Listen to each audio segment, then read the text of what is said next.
Welcome to this very special edition of the KJ Masterclass Live, the show which ensures that you profit from your time spent here with experts, either through their industry insights, information, or simply learning from them.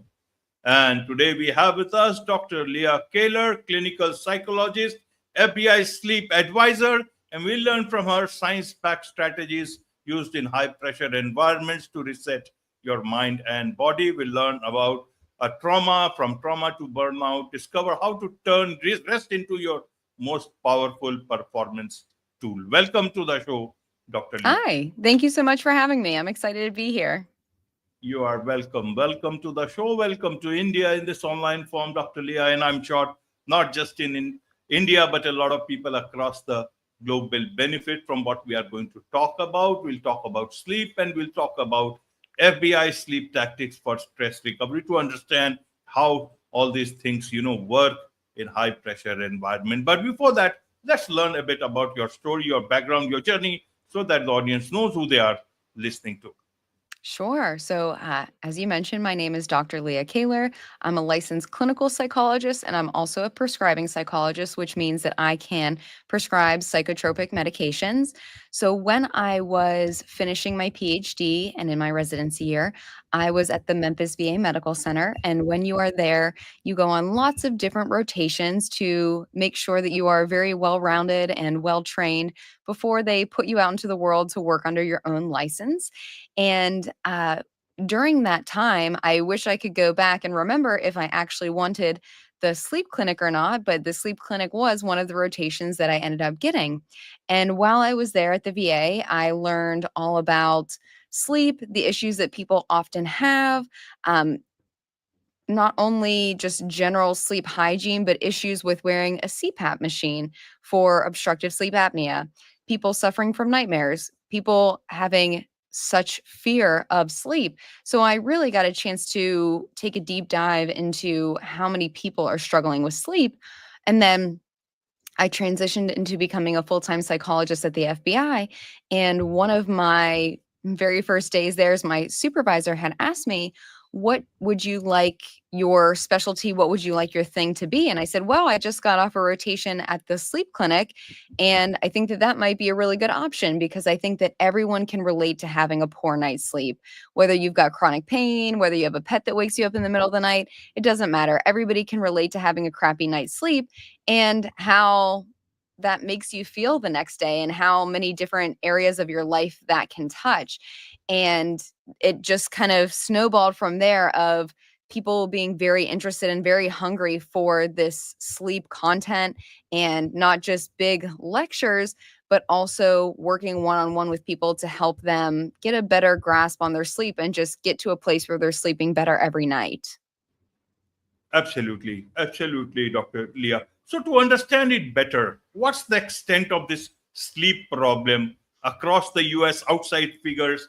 Anything that is helpful for the audience to understand about the extent of this, lack of sleep issue? Yeah, that's a great question. And I think whenever it comes to different populations, just like what you said, there will be some populations that probably do struggle with sleep more so than others, like our military and our veterans, like I was just describing, and then also the population that I spend more time with now, which is law enforcement and first responders. But that's not to say that anybody anywhere can't struggle with sleep. And so there, at any point in time, there are, I'm sure a lot of your listeners can relate to having sleep problems at some point in their life because that is a very, very common issue for people.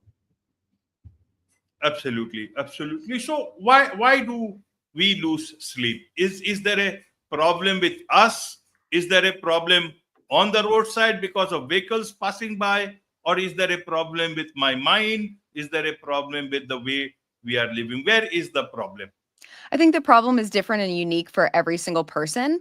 So, as I was mentioning, my veterans and my first responders, oftentimes sleep issues go hand in hand with trauma, with untreated anxiety, depression, stress.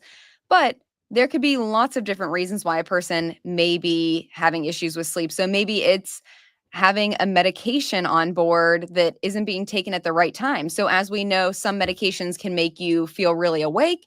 Some medications can make you feel very sleepy. And so sometimes it's as simple as taking a medication at the wrong time. Like I mentioned earlier, sometimes it's things like chronic pain. So sometimes people just have a really hard time getting comfortable. Another thing that I think is really important for me to mention is that there will be some people who come and listen to my lectures and they tell me, well, I spend 8 hours in bed every night, but I still wake up every morning and I just feel unrefreshed. I feel so exhausted. I feel so tired. And they just feel very puzzled by it. And whenever it comes to things like that, oftentimes this is an issue that they're not aware of. And that for me, when I hear something like that, that's a red flag for obstructive sleep apnea. And not to say that that's the correct diagnosis every single time, but a lot of people who have obstructive sleep apnea don't know that they have it. And a big red flag, and oftentimes how they end up at least getting to the correct provider, is that they're snoring and it's normally a bed partner, a roommate, someone else that's telling them, hey, you're snoring and you're snoring very, very loudly. And that's usually what prompts them to go and see a professional to then go have a sleep study to see whether obstructive sleep apnea is actually the issue that's going on. So I think to answer your question, short and sweet, is that every single person is different in what is contributing to their sleep issues. And oftentimes it's not just one thing, it might be several different things that are coming together that create the sleep problem for the person. Absolutely, absolutely, Doctor Leah. So but you say, you are not bad at sleeping. You were never taught how. So, Exactly. a generation back, if you see, people used to sleep well, much, much perhaps better than this generation. So, where was this whole lack of, that bridge got broken, that we forgot to inherit that knowledge, and we are sleeping Yeah. not well now. You're exactly right. We were never taught how to sleep really. And, there are probably a lot of people out there who are getting subpar sleep, but they don't realize that it's subpar. They don't realize that it could be better. And I think that I would say a massive contributor to what we're experiencing in this day and age as far as sleep issues go are, if we think back to our caveman ancestors, they knew that it was time to be awake when the sun went up, and they knew it was time to go to bed when the sun went down.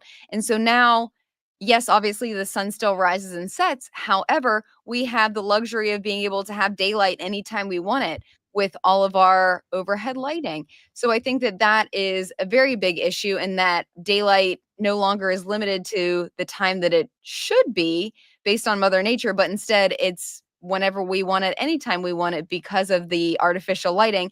And it's not just overhead lights, but it's also, as you probably saw this coming, from screens, from laptops, from tablets, from phones. And that light that's being emitted is blue light. And I think that blue light is very trendy right now and everybody's talking about it.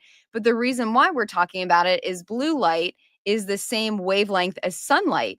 So, whenever your body should be winding down and should start to feel sleepy close to bedtime, if we have our laptop in front of us or our phone very close to our eyes, that is basically emitting the same type of light, or the same wavelength, I should say, as the sun. And so your brain is like, "Oh, wait, we shouldn't feel sleepy right now. The sun is out. Cut off that melatonin. No more sleepiness." And so I think that that's a big problem. And also, all the apps, websites, TV shows, a lot of that is very interesting and addicting, and it releases dopamine. And dopamine is that naturally occurring chemical in our body that is released whenever our brain likes something and it wants more of it. So we have this issue of lots of different things, but particularly blue light, and then blue light coming from screens that are just very interesting and very dopamine producing and addictive, that our brain wants us to keep scrolling instead of giving into that feeling of sleepiness. Absolutely, absolutely, Dr. Leah. So you talk about, some of the myths that that you hear about sleep, and you talk about they being harmful. What are the myths about sleep? I thought sleep is a simple thing. You either sleep or you don't sleep. I think one of the biggest myths that I hear, especially, not just in the first responder community, and I think it's very prevalent there because there's long shifts, there's rotating shifts, there's all kinds of things that you don't see coming, which may keep you on the job longer than usual. But I think that everyone can relate to this, and that there's just so many pulls on our time, so many things competing for our attention, and that we just don't have enough hours in the day. And so I think a lot of people think that they can just get by on 4 hours of sleep or 5 hours of sleep or 6 hours of sleep and still think that they're functioning well. And what the research tells us is that that is not true at all. And that when we are sleeping poorly and we're performing poorly, we in fact don't know that we're impaired. We can't get in touch with that. And so that's really interesting. And I think it's really important for your listeners to know is that when you're sleep deprived, you think you're functioning just fine. No, actually, you're not. And that's what the research tells us. Absolutely, absolutely. Have you ever had sleep problems, I Dr. Leah? have. I have not always been a great sleeper. Just to give you like a little story, whenever I was in college, I was a collegiate gymnast and I would ask for the earliest classes. So I would sign up for like the 8 a.m. classes. I would wake up early. I would go to the library. I would do my homework. I would go to lunch. And then I would decide to take a nap in the middle of the day. And I I took it to the extreme. I would go nap for like 2 or 3 hours, and then I would wake up and go to gymnastics practice. And those are also normally very long, typically 3, 4 hours. Then I would go to dinner and go to the library and do some more studying. And when it was time for me to fall asleep, I wasn't sleepy. And I wondered why. I couldn't figure it out. I wondered if I needed some type of over the counter or prescription sleep aid. And I kept that up for quite a while and just couldn't figure out what my problem is. Now, fast forward, ironically, I worked in the sleep clinic and now have stepped into this role as the FBI's sleep expert. And now I'm writing a book about it. It's going to come out on October the 1st. It's called If Sleep Were a Drug. But yeah, I haven't always been this amazing superstar sleeper either. I think that one of the things I like to say is we don't know what we don't know. And that's just a huge piece of sleep issues is that a lot of times we're doing things to get in our own way, but we just don't know that. And that's what I'm trying to do with social media or with podcasts or with the book is just to give people that information that they were never taught. Absolutely, absolutely. We'll also touch this topic of your book once again. One thing I want to understand is for the audience is how should I know whether I am having sleep problems or is it a problem with insomnia, which is perhaps deeper, or are they the same thing? Help us understand when I should consult someone outside, or rather, or till when it is okay that okay, I'm having sleep problems, I'll start sleeping a bit more and it will be fine. So, whenever it comes to insomnia, that's an umbrella term that a lot of people don't quite understand. So, insomnia might look like having a hard time falling asleep. It might look like having a hard time staying asleep. It might look like waking up earlier than you wanted to. And it also might look like just feeling really unrefreshed after waking up. So, insomnia can take on lots of different forms. Also, there are and many listeners probably don't realize this, there are so many sleep disorders that are out there, way more than we'd ever have time to cover. But I think that a lot of people just probably do struggle with poor sleep.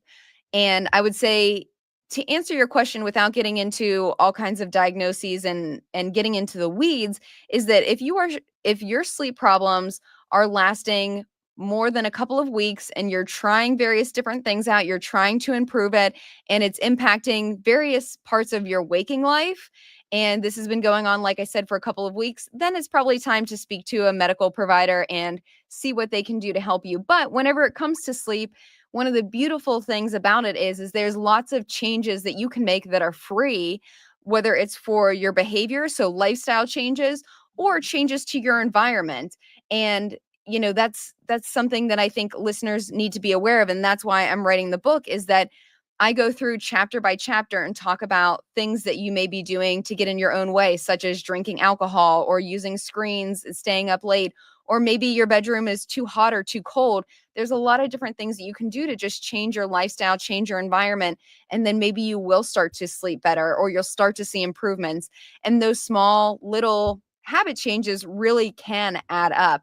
So, yeah, to answer your question, I would say if the person has been having sleeping troubles for a few weeks and it's impacting their daytime functioning, then it's time to seek help and to try to see what other strategies you can put into place to get to a better night's rest. Absolutely, absolutely. And talking about your book, and let's relate some of these things about. One is about you talk about rest, and then you also talk about exhaustion. What's the relationship between exhaustion and sleep? I thought if you are exhausted, you sleep much more faster. People who do not have that physical work, then later on they also find difficulty in sleep. So help us understand how much is good and how much is too much. Then from that perspective, also about rest. How should we understand rest in that sense?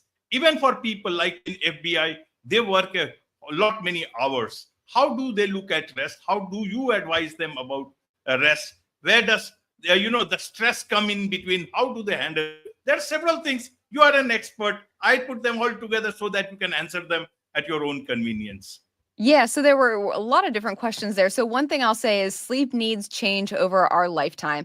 So if you think about a newborn or a toddler or a kid, their sleep needs change. I imagine most people listening to the podcast right now are adults, and so ages 18 to 64, that age range typically needs 7 to 9 hours of sleep per night. So that's really important. Like I said earlier, one of the myths or the things that I often hear is that people think that they can get by on 6 hours, 5 hours, 4 hours of sleep. And that's simply not the case. You will pay for it, whether that's through slowed reaction time, through poor decision making. There's research out there to show that the longer that we've been awake, especially when we're getting past the 24-hour mark, and I think a lot of people can relate to this, whether pulling an all-nighter for sleep or school, or excuse me, for school or for work, a lot of people can relate to that. However, one of the things that we know is that the sleep that we're not getting, so if we're awake for that 24-hour period, we'll just say, for example, that your behavior, your thinking, your decision making, your reaction time all starts to look very similar to being impaired through alcohol. Not that you've drank any alcohol, but we start to become impaired. And I think what you're asking about earlier is that exhaustion. So I think when people stay up past that 24-hour mark, and it's not unusual, especially when I'm talking to my first responders or military folks, is that pushing the envelope to 36 hours to 48 hours and even beyond, we only continue to decline. And maybe that starts to look like seeing things and hearing things that are not there. Maybe it starts to look like having kind of paranoid thoughts.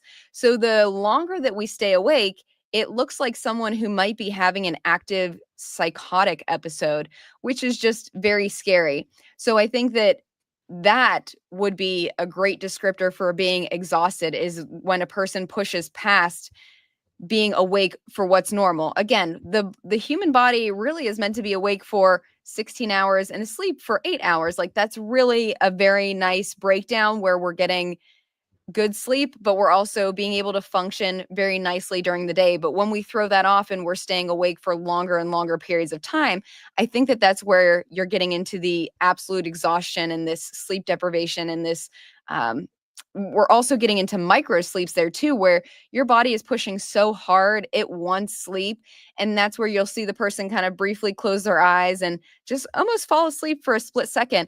And that becomes very, very, very dangerous too when a person maybe is behind the wheel or they're operating heavy machinery, lots of different things like that. So it just gets to become very dangerous. And you asked me a couple different questions, but I believe one of them also too was about trauma. And I think that this goes hand in hand with sleep issues, especially when I'm thinking about my first responders, my veterans, my military, is that whenever we're not taking good care of our mental health, then that shows up in not being able to fall asleep, not being able to stay asleep. Maybe that looks like nightmares. Maybe that looks like night terrors. It could look like a couple of different things, or even just sleep avoidance. I know that I'm going to have a nightmare and I do not want to sleep tonight.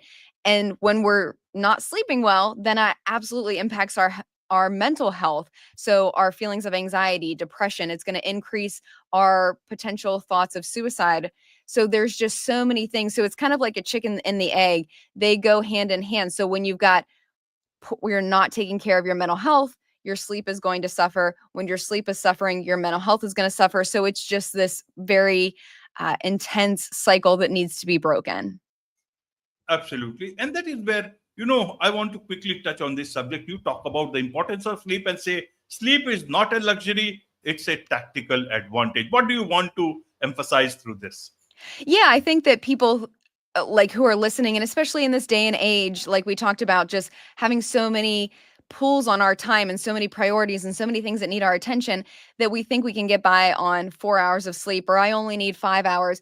Well, no, sleep is not a luxury, it's a biological need. And when we are sleeping appropriately, again, for adults who are in the age category of 18 to 64, that should be anywhere between 7 to 9 hours of rest. And so I call it a tactical advantage because a lot of people are not getting the recommended amount of sleep that they need. But when we do, and that's also why I named the book what I did, If Sleep Were a Drug, it would be incredible. It would be off the charts. It would probably be illegal. It would probably be more expensive than anyone could afford, because if we are giving our body, our mind, the ability to rest the way that it was designed to do, you can blow it off the charts as far as how well you're functioning, your problem solving, your creativity, your body's ability to bounce back and to heal itself. And there's just so many different things that sleep touches that, yes, I absolutely believe it's a tactical advantage when we give ourselves the ability to sleep the amount of time that our body and our brain truly need. Absolutely, absolutely. So, if I understand, as you said, your book is coming out in October. And in a nutshell, what would you want your readers to get from the book? What is it that you want to tell them about sleep? Yes. So it's coming out on October 1st. It's called If Sleep Were a Drug. And really, what I want people to know, the second half of the title is all about no prescription required. And I think that that's really important, because in this day and age, everybody wants a magic pill. Everybody wants this shortcut for getting better sleep. And the bottom line is, there's so many ways to improve your sleep that are free, that are easy. And there's so many ways that you're disrupting your own sleep that you just don't simply know about. And that's what the book is jam-packed with, is how you get in your own way, how to stop doing that, and how to just have these little tiny baby steps that will help you get to a better night's rest. And then there's also troubleshooting guides in there too, as far as if you're having nightmares, what do we do? If you are having issues with being awake in the middle of the night, what do you do? So it's really meant to be what I hope will be a very comprehensive guide for people to read, to get a better understanding of why we sleep, why sleep is so important, what are the negative consequences if you're not sleeping well, and then just all of my best tips, tricks, hacks, strategies, everything for getting a better night's rest, because that's really what will level up your game and change your life, is if you are sleeping better. Absolutely, absolutely. All I understand from this, Dr. Leah, is that one should not sleep over this particular topic, because this is really very, very important, and one should indeed Exactly. sleep as much as possible. There is so much to learn about sleep from you, Dr. Leah, and I'm sure a lot of people will learn a lot of things about sleep, not only from you, but also through your upcoming book. What is the best way for them to do so? Sure. So my name is Dr. Leah Kaylor, and that's the name of my website, my social media, my LinkedIn. And when the book is released, you'll also be able to find it on my website, which is www.drleahkaylor.com. So that's where you can find me, follow me. And we are getting closer and closer to the book release. So keep an eye out. We'll be doing all kinds of exciting events and talks as we move towards that, and just getting people excited about learning about and getting better sleep. Wonderful, wonderful. With this, it's a wrap on this very special edition of the KJ Masterclass Live. Thank you so much indeed for Thank joining us. you.